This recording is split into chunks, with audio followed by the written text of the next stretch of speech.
기독교 올림 말씀 가지고 오늘도 하나님의 은혜와 역사는 진행 중이라는 제목으로 여러분과 좀 말씀을 나누겠습니다. 올해가 제가 종종 말씀드린 적이 있지만 한국 교회에 선교사들을 통해서 예수 그리스도의 복음이 전해진 지 140년이 된 해입니다. 특히 우리 대한민국은 선교사들이 복음을 전하기 전에 이미 중국에서 한글로 번역된 성경이 우리나라에 들어왔고요. 그것을 통해서 이미 믿는 자들이, 선교사들이 복음을 전하기 전에 먼저 생긴 그런 특별한 은혜가 있었던 나라입니다. 그래서 이제 하나님께서 이 세계 유일의 분단 국가인 우리 대한민국을 온 세계 열방을 복음으로 섬기는 제사장의 나라로 삼으셨던 것을 우리가 기억하죠. 그래서 지금도 미국에서 가장 많은 선교사를 파송하는 나라가 미국이고요. 그 다음이 브라질. 원래는 우리나라가 2등이었습니다. 그 다음이 이제 우리나라입니다. 이 조그만 나라가, 그죠? 세계 열방에 복음을 전하는 세 번째 나라, 그 무수한 나라, 200여 개의 나라가 세계에 있는데 그 나라들 가운데 이 대한민국이 복음을 전하는, 복음의 빚진 자에서 복음을 빚을 갚는 그런 나라가 되었다는 것, 하나님의 특별한 섭리가 아니겠습니까? 하지만 오늘 한국교회가 그런 140년의 아름다운 영화를, 부흥을 경험했던 이 한국교회가 마주하고 있는 현실과 전망은 그리 밝지 못한 상황입니다. 여러분, 이렇게 빼앗긴 들에도 봄은 올까요? 저는 분명히 믿습니다. 우리 하나님은 여러 가지로 암울한 시대 가운데도 과거 북이스라엘의 아합의 시대에 지치고 낙심한 엘리야 선지자에게 뭐라고 말씀하셨죠?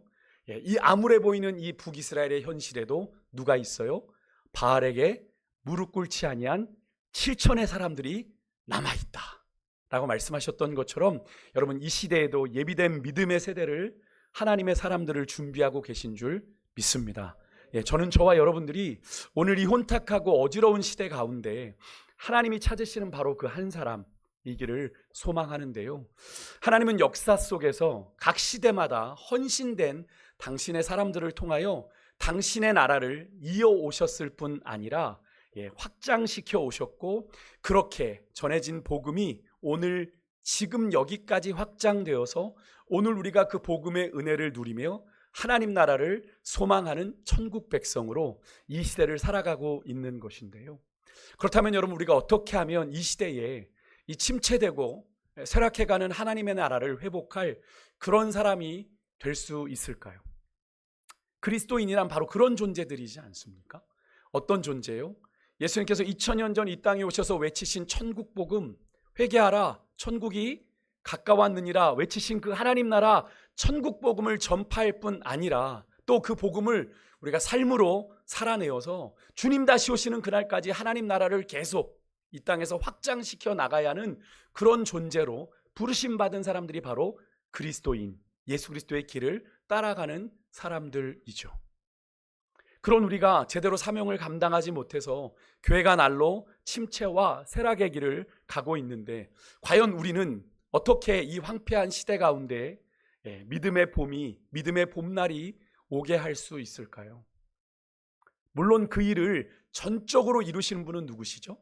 하나님이시죠. 하지만 우리는, 우리 택한 백성들은 그 일에 동참하는 자들이지 않습니까? 하나님 혼자 이루시는 일이 아니라 하나님께서 우리에게 맡기셨잖아요. 이 시대 가운데, 그죠? 내가 너희를 붙들리라, 내가 너희를 도와주리라, 내가 너희와 함께하리라 약속하시며 그 사명을 감당하라고 우리에게 맡기셨고 함께하자, 우리를 초대하신 일인데 어떻게 우리가 하나님의 그 놀라운 역사에 동참할 수 있을지 오늘 우리에게 주시는 에스라의 말씀을 통해서 우리가 좀 살펴보려고 합니다.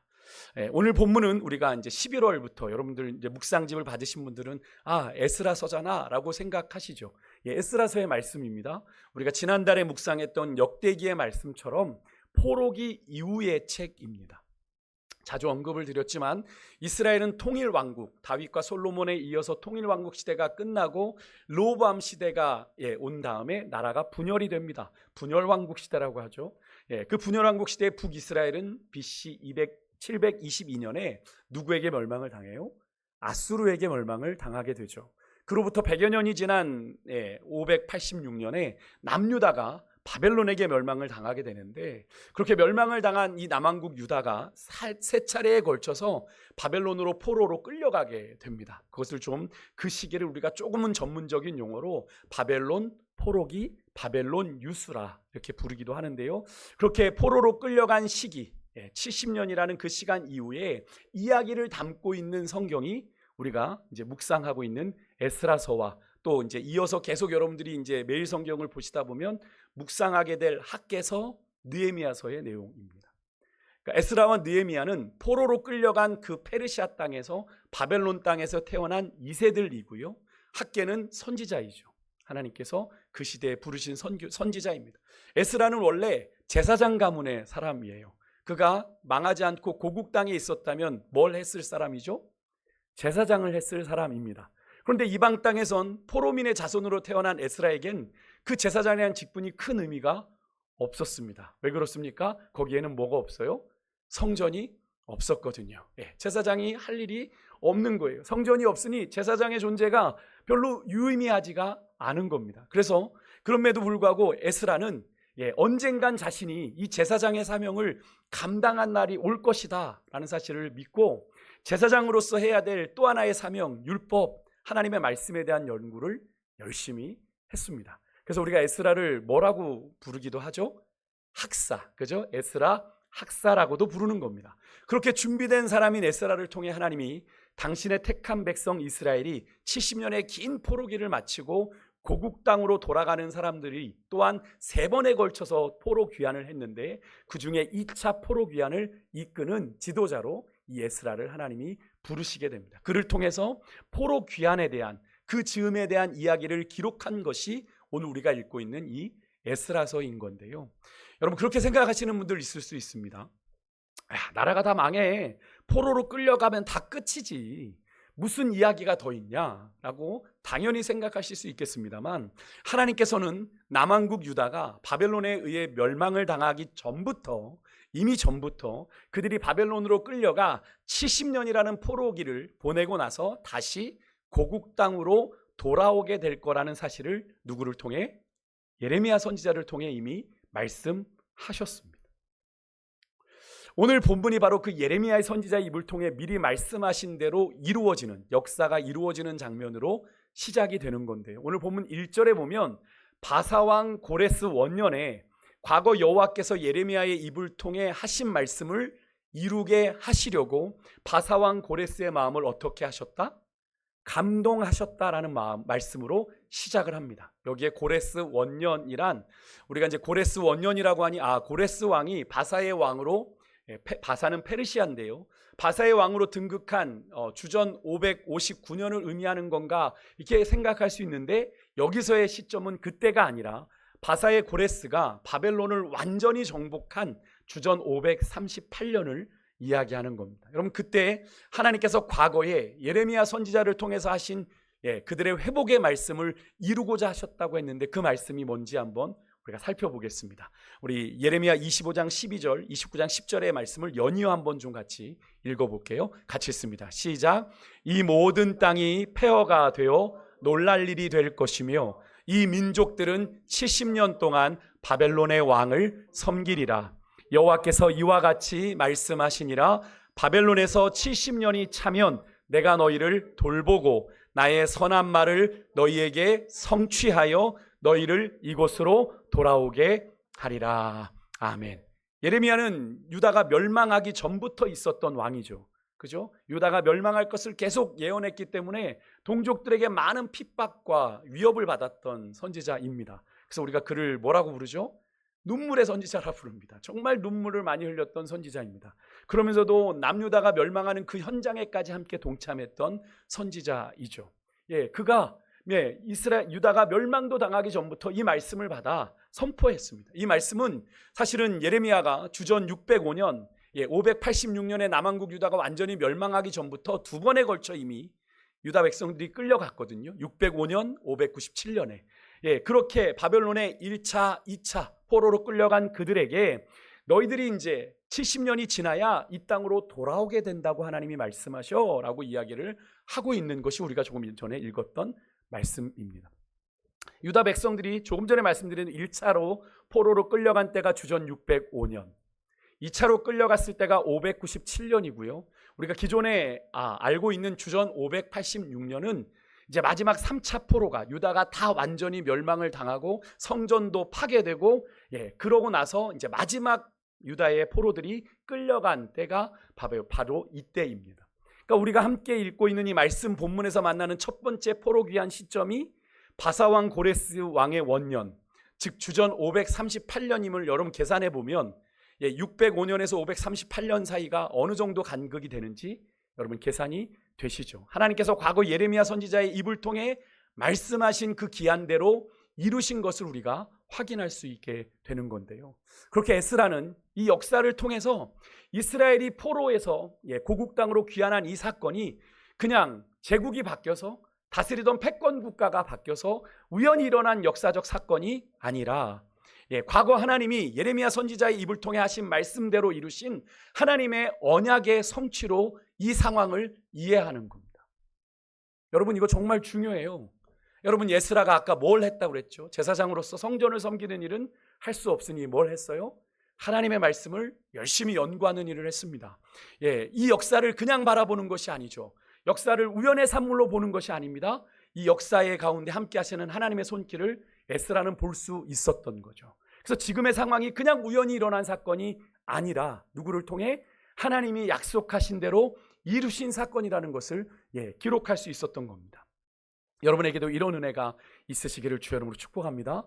자꾸 신앙생활하면서 여러분 우연을 가지고 이게 무슨 뜻인가, 여러분 누군가에게 물으려 하지 마시고 말씀 앞에 서십시오. 여러분이 말씀 앞에 서야 되는 이유가 바로 거기 있습니다. 말씀을 읽어야, 말씀을 내 안에 채워야 세상이 말씀으로 이해됩니다. 세상이 말씀으로 해석이 되는 거예요. 근데 그것이 없으면 자꾸 뜬구름 잡는 이야기를 하는 거죠. 운을 찾고, 예수 믿는데 운을 찾고 점집에 가고 그런 일을 하는 겁니다. 말씀에 대한 확신이 없으니 그런 일을 하는 거죠. 여러분, 말씀으로 여러분의 인생을 해석하시고 말씀으로 세상을 해석하고 이해할 수 있는 여러분과 제가 될 수 있기를 주의 이름으로 축복합니다. 에스라는 그게 되었던 거예요. 이것은 같은 포로기 이후의 책인 역대하에서도 확인할 수 있는 분명한 사실인데, 역대하 36장 21절에 보면 이런 말씀이 있습니다. 이에 토지가 황무하여 안식년을 누림같이 안식하여 70년을 지내었으니 여호와께서 예레미야의 입으로 하신 말씀이 응하였더라. 이렇게 결과적으로 이야기를 합니다.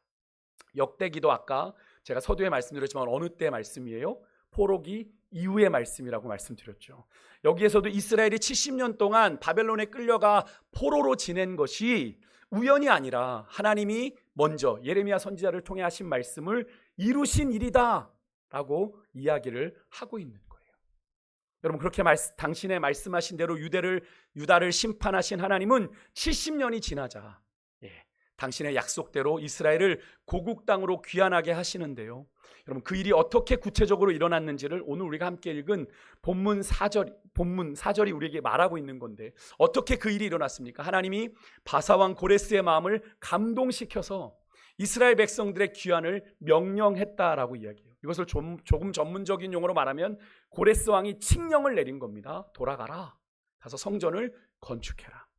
근데 여러분, 이 장면에서 우리가 주님의 교회로 여러 가지 침체와 쇠락의 길을 걷고 있는 이 시대 가운데 우리 믿음의 사람들이 어떻게 하나님의 나라를 다시 세워갈 수 있는지 중요한 사실 하나를 우리가 배우게 되는데요. 첫 번째가 뭐냐면 우리에게 주신 그 약속을 이루실 살아계신 하나님을 기대하는 겁니다. 한번 따라해 보실까요? 하나님을 기대하라. 한 번 더요. 하나님을 기대하라. 여러분의 삶에는 하나님을 향한 기대가 있으십니까? 그것이 없으면 우리의 신앙생활은 헛것이 되는 거예요. 하나님이 일하실 것에 대한 기대감이 없는데 얼마나 곤고하겠어요. 여러분, 믿음의 삶이란 하나님을 기대하는 삶인 줄 믿습니다. 당장 내 눈앞에 보이지는 않지만, 바라지 않는 것들이지만 이루어질 것을 바라보는 것이 믿음이잖아요. 여러분, 우리 주님은 지금도 살아계셔서 여러분, 우리 각 사람의 인생의 생사화복을 주장하실 뿐 아니라 온 인류의 역사를 주관하시며 당신의 오묘한 섭리 가운데 온 세상을 경영하시는 분입니다. 그것을 하나님의 경륜이라고 이야기하죠. 그래서 히브리서 13장 8절은 우리가 믿는 예수님을 이렇게 소개합니다. 함께 읽어볼게요. 같이 읽습니다. 시작. 예수 그리스도는 어제나 오늘이나 영원토록 동일하시니라. 아멘. 믿으십니까? 우리 하나님은 어제나 오늘이나 영원토록 동일하신 하나님이십니다. 여러분 70년이라는 시간 결코 짧지 않지요. 얼마 전에 덕수궁을 좀 다녀온 적이 있는데 그 안에 덕수궁 안에는 그런 석조 건물들 안에 그 일제의 잔재가 남아 있더라고요. 여러분 일제 36년 우리는 어떤 시간을 보냈습니까? 국권을 빼앗기고 문화를 빼앗기고 찬탈당하고 언어까지도 빼앗기는 그런 시간들을 보냈습니다. 그러기에 충분한 시간이지 않았습니까? 그것의 2배가 되는 70년의 시간 결코 짧은 시간이 아니었습니다.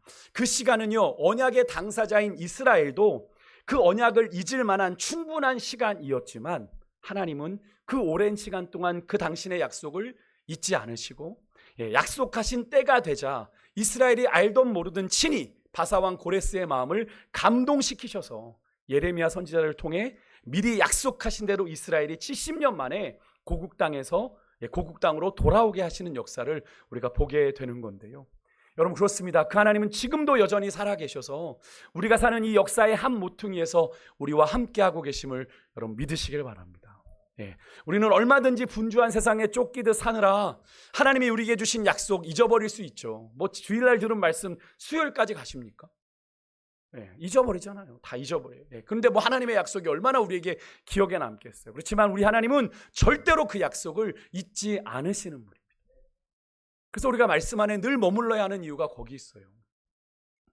그 역사의 주관자 되신 하나님께서 지금도 당신의 깊은 지혜와 섭리를 따라 역사의 수혜를 받기를 돌리고 계시다는 거예요. 우리가 이해할 수 없지만 다 측량할 수 없지만 말이죠. 그러하기 때문에 여러분 당장 우리 눈앞에 당면한 현실이 암울하고 암담하다고 하더라도 그 하나님의 신실하심을 믿으시고 우리가 주의 길을 힘들더라고 믿음으로 걸어갈 때 그럼 오늘 이스라엘을 위해 이방 왕인 바사왕 고레스를 감동시키신 것처럼 우리 하나님은 우리가 전혀 예상할 수 없는 뜻밖의 방법으로 당신의 구원을 당신의 선하신 뜻을 이루실 수 있다라는 사실을 여러분 믿으시고 매일매일 우리의 삶에 역사하고 계시는 그 하나님 기대하고 소망하는 여러분과 제가 될 수 있기를 주의 이름으로 축복합니다. 하나님은 살아계세요. 하나님은 살아계세요. 그것을 날마다 여러분의 인생 가운데 경험하실 수 있었으면 좋겠습니다. 그게 신앙생활이죠. 그렇게 여러분 주의 움직이는 교회가 된 우리가 하나님의 일하심을 기대하며 믿음으로 나아갈 때 이 침체와 쇠락의 길을 걷는 주의 교회가 다시 일어나는 역사가 일어나게 될 줄 믿습니다.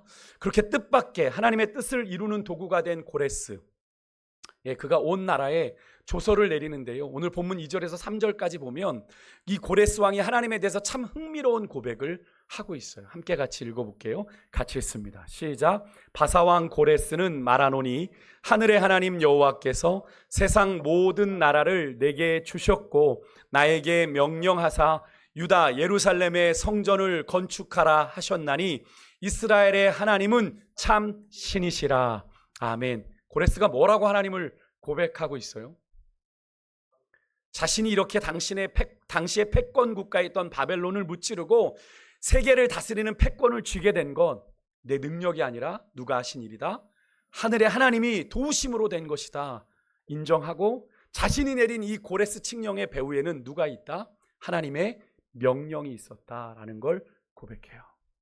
여러분 이 고레스 왕에 대한 이 고레스 왕의 하나님에 대한 이 고백에는 하나님에 대한 중요한 이해와 지식이 전제되어 있는데요. 잠시 살펴보면 여기서 고레스가 하나님을 고백하는 하늘의 하나님이란 이 고레스의 표현에는요 단순하지만 상당히 중요한 의미가 담겨있는 고백입니다. 이 하늘의 하나님이란 이 고레스의 고백에는 하나님이 하늘과 땅을 만드시고 온 우주를 창조하시고 다스리시는 역사의 주관자이십니다라는 고백이 이 단순한 고백 속에 담겨 있어요. 그래서 조금 전 본문을 보면 고레스는 자신이 세상 모든 나라를 다스리는 세상의 주인이에요. 눈에 보이는 세상의 권세를 잡은 자이지만 그런 권세를 내게 주신 분이 누구다? 하나님이시다라고 고백하고 있는 겁니다. 비록 눈에 보이는 세상의 주인은 나 고레스이지만 그런 권세를 내게 주신 분은 누구다? 하나님이시다. 그러면서 그 하나님이 유다 예루살렘에 성전을 건축하라 명하셨다라고 얘기하면서 하나님이 이 모든 일의 배후이심을 밝히고 있어요. 정말 놀라운 고백이지 않습니까? 놀라운 선언이지 않아요? 하나님의 택한 백성 이스라엘의 왕도 아니고 그저 이방 나라 바사의 왕인데 그런 그가 하나님을 알고 하나님을 고백하며 또 기꺼이 그분의 역사를 이루는 선한 도구가 되고 있는 이 모습을 여러분 너무 놀랍지 않습니까? 여러분, 하나님이 일하시는 방식은 이런 식의 역사가 일어나는 거예요. 우리가 상상할 수 없는 방법이지 않습니까? 이스라엘이 과연 이 일을 상상이나 했을까요? 바벨론의 패권이 페르시아로, 바사로 넘어갈 거라고 감히 꿈을 꿨겠습니까? 하지만 하나님은 그 일을 이루시는 거죠. 그래서 여러분, 하나님은 이런 고레스를 가리켜 이렇게 부르셨어요. 나의 목자. 우리 한번 확인해 볼게요. 이사야 44장 28절의 말씀 함께 읽어보겠습니다. 같이 읽습니다. 시작. 고레스에 대하여는 이르기를 내 목자라, 그가 나의 모든 기쁨을 성취하리라 하며, 예루살렘에 대하여는 이르기를 증건되리라 하며, 성전에 대하여는 내 기초가 놓여지리라 하는 자니라. 아멘. 또 이사야 45장 1절과 4절에 보면 하나님께서 이 고레스를 당신의 기름 부음 받은 자다, 하나님이 특별한 사명 가운데 기름 부어 세우신 자로 평가하며 그를 그렇게 부르신 이유가 있대요. 그게 뭐냐면 나의 종 야곱, 나의 택한 이스라엘을 위하여 내가 그를 지명하여 불렀다 말씀하십니다. 정리하면 하나님은 이방 왕인 이 고레스를 기름 부음 받은 자로, 하나님의 뜻을 이룰 자로 선택하셔서 자기 택한 백성 이스라엘의 회복을 위한 선한 도구로 그를 부르시고 사용하셨다라는 걸 이야기하고 있는 거예요. 그럼 그렇습니다. 설령 고레스는 우리가 읽었던 4절에 보면 그가 하나님을 제대로 알지 못해요. 하지만 하나님은 그를 당신의 뜻을 이루기 위한 선한 도구로 그를 삼아 그에게 이름을 주었다라고 말씀하고 계십니다. 고레스라는 존재는 하나님의 이 섭리를 위해 존재하게 되었다라는 걸 이야기하고 있는 거예요. 여러분, 하나님은 오늘 이 시대 가운데 우리가 이 고레스와 같은 인물이 되기를 원하세요. 비록 우리가 기대만큼, 나의 기대만큼, 또 하나님의 기대만큼 하나님을 잘 모른다고 해도 우리가 아는 그 하나님을 향한 믿음을 진실하게 고백하고 기꺼이 그분의 뜻을 이루는 선한 도구가 우리가 되고자 할 때 하나님은 그 인생을 통해 일하시는 거예요. 우리가 지푸라기 같아도, 우리가 질그릇 같아도 우리의 삶을 하나님 앞에 드릴 때 하나님은 사용하셔서 일하시는 겁니다. 여러분 기억하십시오. 고레스는 이방 왕이었어요. 그의 택한 백성 이스라엘 왕들에 비해 아마 하나님에 대한 지식은 턱없이 부족했겠죠. 하지만 그가 아는 선에서 그는 최선을 다해 하나님 되심을 고백했고요. 그 하나님의 나라를 위한 선한 도구로 그가 기꺼이 헌신했던 것을 우리가 보게 되는데, 여러분 우리 가운데 그런 분들도 계실 수 있어요. 스스로의 믿음을 보잘것없게 여기고 별 볼 일 없게 여기면서 나 같은 게 무슨 하나님의 나라를 위한 도구가 될 수 있나, 나 그저 교회 그냥 주일날 예배 갖다 드리고 그냥 많은데, 스스로를 그렇게 비하하면서 하나님을 위해 헌신의 삶을 살아야 되는 그 헌신의 삶을 미리 스스로 포기하는 경우를 많이 보게 되는데요. 여러분 그렇지 않습니다. 우리가 부족해도, 우리가 연약해도 주의 나라와 뜻을 위해 우리가 기꺼이 헌신하고자 할 때, 여러분 이방인 고레스를 통해 하나님의 하나님 되심을 온 천하에 드러내신 것처럼 하나님은 우리를 통해서도 그렇게 역사하실 수 있는 줄 믿습니다. 우리 옆에 계신 분들하고 한번 인사할까요? 하나님이 당신을 그렇게 사용하실 겁니다. 인사하겠습니다. 네, 하나님은 그렇게 여러분을 사용하실 거예요. 근데 여러분 언제까지 여러분 망설이시겠어요? 오늘 여러분에게 이 말씀을 주신다는 건 너무 시점이 오묘하지 않습니까? 그죠? 하나님께서 여러분을 그 사명의 자리로 부르시는 거룩한 초대인 거예요. 하나님의 나라를 회복하기 위한 이 시대에 암울하지만 암담하지만 이 시대에 하나님의 교회를 다시 살리시기 위한 선한 도구로 여러분을 부르시고 여러분을 초대하고 계시다라는 거예요. 여러분 언제까지 망설이고 주저하시겠습니까? 나중에요. 나중에 헌신하겠습니다. 아니요. 나중은 우리에게 없어요. 늘 말씀드리지만 더 이상 망설이지 말고 우리가 아는 하나님을 진심으로 고백하고 기꺼이 그분의 나라를 위한 선한 도구가 되는 인생들 우리 모두가 되실 수 있기를 주 여러분을 축복합니다. 끝으로 하나님의 나라를 회복하는 길은 결심하고 실행하고 희생하는 겁니다. 우리 따라해 보실까요? 결심하고 실행하고 희생하는 것입니다. 네. 부담되시죠? 희생한다고 하니 부담스러워요. 결심까지는 하겠는데 실행도 해보겠는데 희생까지 해야 되네. 네, 여러분 예수님 따라가는 길 자기를 부인하고 자기 십자가를 지는 길입니다. 우리가 결정적으로 우리가 하나님 앞에 헌신의 발걸음을 주저하고 망설이게 되는 이유가 바로 거기 있죠. 오늘 본문을 보면요, 여러분 고레스의 칙령에 많은 이들이 떠나온 고국 땅으로 귀환을 결심합니다. 5절이 그 사실을 보여주는데 5절 말씀 한번 같이 읽어볼게요. 같이 읽습니다. 시작. 이에 유다와 베냐민 족장들과 제사장들과 레위 사람들과 그 마음이 하나님께 감동을 받고 올라가서 예루살렘의 여호와의 성전을 건축하고자 하는 자가 다 일어나니, 여러분 누가 귀환을 결정했어요? 고국 땅으로 돌아가겠노라고? 유다와 베냐민의 족장들, 제사장들, 레위 사람들이라고 성경은 말합니다. 다 뭐예요? 지도자들입니다. 지도자들은 솔선수범했어요. 먼저 헌신했어요. 여러분들 신앙생활 오래 하셨잖아요. 이런 자들이시지 않습니까? 하나님의 나라를 위해 헌신하여 솔선수범하여 헌신해야 되는 분들 아니세요?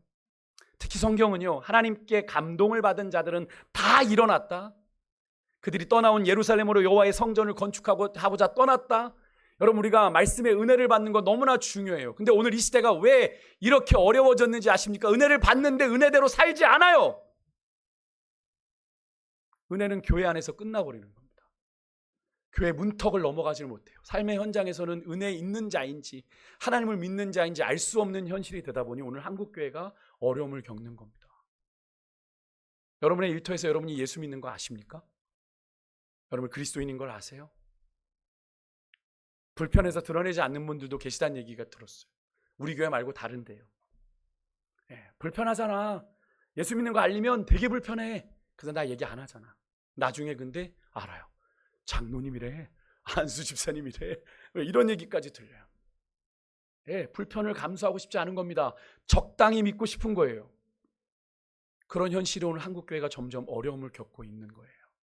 여러분, 감동을 받았다는 건 앞에 1장에서 하나님이 고레스를 감동하셨던 것과 같은 단어가 거기 쓰였어요. 동일하게 하나님께서 고레스에게 역사하셨던 것처럼 하나님께서 포로 귀환하는 그들 가운데도 하나님이 감동하여 역사하셨다라는 거죠. 여러분, 은혜를 경험하셨습니까? 하나님의 마음에 깨달음을 주세요. 들으셨습니까? 주의 음성을 들으셨다면 그대로 살아내는 은혜가 있으시기를 주의 이름으로 축복합니다. 넘어져도 괜찮습니다. 실패해도 괜찮고요. 넘어진 그 자리에서 다시 일어나면 되는 겁니다. 우리는 어차피 완전할 수 없는 존재이거든요. 그렇다고 포기하는 것 아니죠. 그렇다고 포기하는 것 아니죠. 우리는 그리스도의 완전을 향해 나아가는 존재들이거든요. 여러분, 우리의 실패가 쌓이면 우리가 하나님을 알아가는 경험이 됩니다. 그 실패 속에서 하나님을 만나게 되는 거죠. 저는 이번 다니엘 기도를 하면서 한 가지 하나님께서 저에게 주시는 메시지는 고난의 때에 만나야 될 하나님이 있다는 거예요.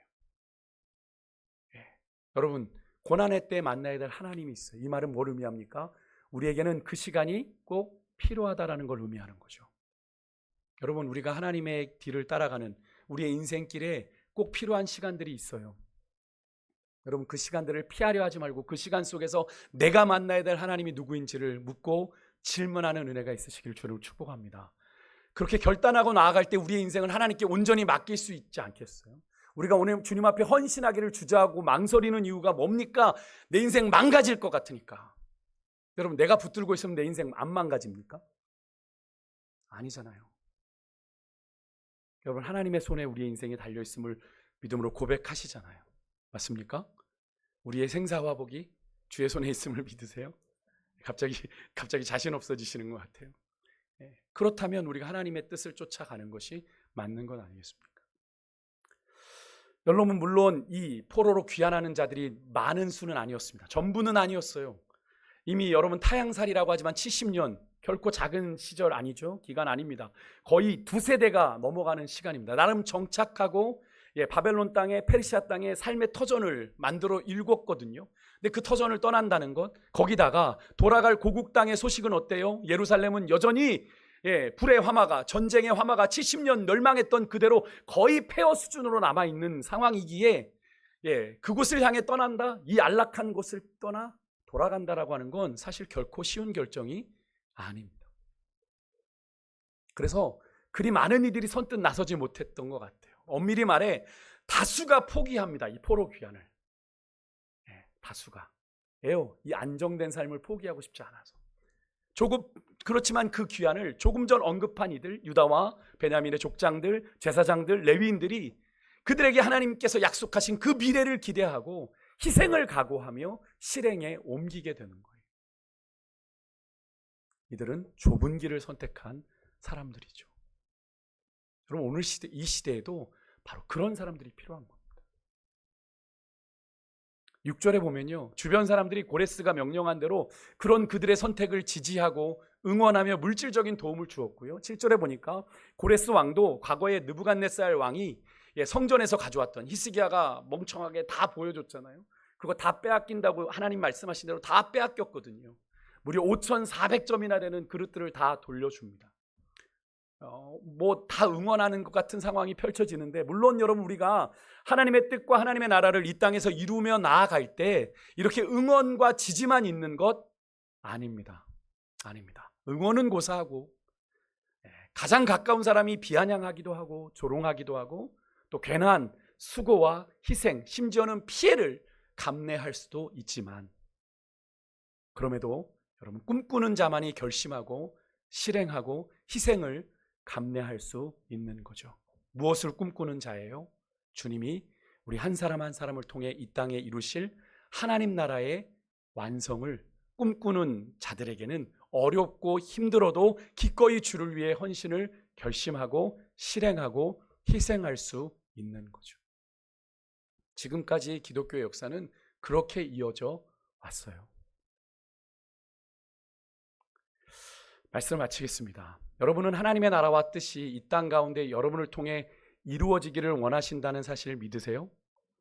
그래서 우리가 주기도문에서 하늘의 뜻이 하늘에서 이룬 것 같이 땅에서도 이루어지이다. 누구를 통해 이루어져요? 여러분을 통해요. 근데 헌신하지 않는 여러분을 통해 어떻게 그 뜻이 이루어집니까? 근데 역사는 우리에게 이야기합니다. 성경은 우리에게 이야기해요. 그 시대마다 그럼에도 불구하고 헌신하는 자들이 있었다. 여러분, 우리 믿음의 사람들은 아까도 말씀드렸지만 2000년 전 예수님께서 이 땅에 선포하신 하나님 나라 복음을 위임받았잖아요. 그죠? 너희는 가서 모든 족속으로 제자를 삼아 아버지와 아들과 성령의 이름으로 세례를 주고 내가 너희에게 분부한 모든 것 가르쳐 지키게 해라. 하나님께서, 예수님께서 우리에게 맡기신 사명, 자신이 이 땅에서 3년 동안 공생애 동안 감당했던 사명을 우리에게 위임해주고 떠나셨단 말이죠. 그 사명을 이어받아야 될 자들이 그리스도인이에요. 교회만 왔다 갔다 하는 게 그리스도인이 아니고 말입니다.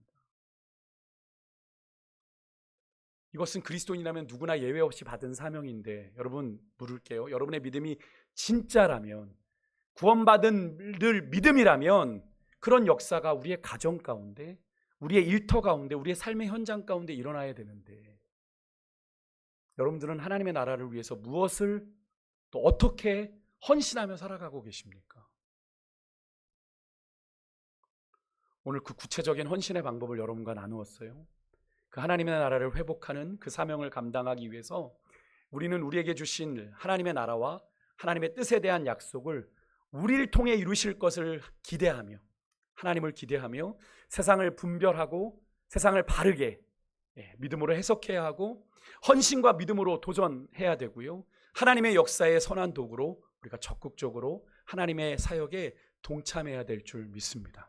누군가 이루는 것에 얻어가지 마시고, 제가 야구를 좀 좋아하는데, 야구 이번에 이제 제가 응원하는 팀이 우승을 했는데요. 우승한 선수들이 그런 이야기를 했대요. 좀 슬럼프에 있는 선수들, 막 되게 중요한 경기인데 슬럼프에 있는 선수들에게 컨디션이 좋은 선수들이 그냥 버스에 타. 내가 그 버스 끌고 갈게. 그런 이야기를 했다고 해요. 무슨 얘기입니까? 컨디션 좋은 내가 열심히 해서 우승 버스 끌고 갈 테니 너는 그냥 거기 타서 우승의 기쁨이나 누려. 그런 이야기를 했다고 해요. 여러분, 혹시 우리 가운데 그런 분들 계시잖아요. 천국 가는 여정, 주님께서는 분명히 우리를 통해서 이루고자 원하시는 일들이 있는데 그냥 얻어가듯 그렇게 가는 인생 되어서는 안 되는 거잖아요. 하나님께서 분명히 하나님의 나라의 퍼즐을 완성해 가시면서 분명히 방문기라고 하는 사람을 통해 이루실 그 퍼즐이 있는데, 그것을 내가 감당하지 않으면 그 하나님의 나라의 퍼즐은 완성되지 않는 거잖아요. 여러분, 오늘 이 시대는 우리가 그런 의미로 살아가고 있는 시대입니다. 여러분, 이따 여러분 구역 모임을 하시면서 이제 이 말씀을 나누게 되실 텐데, 여러분 무엇을 위해 내가 하나님 앞에 헌신, 하나님의 나라를 위해서 내가 무엇을 어떻게 헌신하실지 여러분의 가정에서, 여러분의 일터에서 작은 실천 상황들 한번 적어 보십시오. 내가 주를 위해서 무엇을 해야 할지. 그래서 그것부터 도전하는 거죠. 물론 내 힘과 의지가 약해서 일주일도 못 할 수 있어요. 작심삼일 될 수도 있습니다. 그래도 불구하고 우리가 그 일들을 하고자 할 때 하나님께서 감당할 힘을 주시는 거죠. 네. 여러분, 그렇게 우리가 나아갈 때 여러분 정말로 주님께서 우리를 도우시고 고레스처럼 우리를 응원하고 도우실 겁니다. 그렇게 하나님의 나라 퍼즐 완성할 때까지 우리는 달려가야 되는 존재들인데, 이번 한 주간 그런 믿음의 결단의 위대한 첫걸음을 저와 여러분이 아름답게 내딛는 그런 한 주간 되실 수 있기를 주 여러분으로 축복합니다.